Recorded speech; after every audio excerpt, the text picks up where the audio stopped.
Taste the Daily. Tiruvallur மாவட்டம் பழவேற்காடு ஏரியில் மீன்கள் கூட்டமாக கரை ஒதுங்கியது அப்பகுதி மக்கள் மற்றும் மீனவர்களிடையே அதிர்ச்சியை ஏற்படுத்தியுள்ளது. பழவேற்காடு ஏரியை சுற்றி 50க்கும் மேற்பட்ட மீனவ கிராமங்கள் உள்ள நிலையில் ஏரியில் உள்ள மீன்கள் மயக்க நிலையிலும் இறந்தும் மிதப்பது மீனவர்களிடையே கவலையை ஏற்படுத்தியுள்ளது. கழிவுநீர் அல்லது ரசாயன நீர் கலந்ததால் இவ்வாறு மீன்கள் மிதக்கிறதா என குழப்பத்தில் உள்ள மீனவர்கள் விடிய அரசின் மீன்வளத்துறை அதிகாரிகள் இதனை முறையாக கண்காணிக்கவில்லை என குற்றம் சாட்டினர்.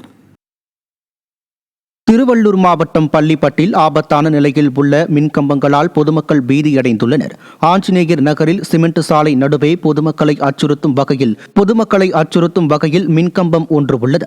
அதே சாலையில் சிமெண்ட் பூச்சி பெயர்ந்து ஆபத்தான முறையில் வேறு ஒரு மின்கம்பம் உள்ளது.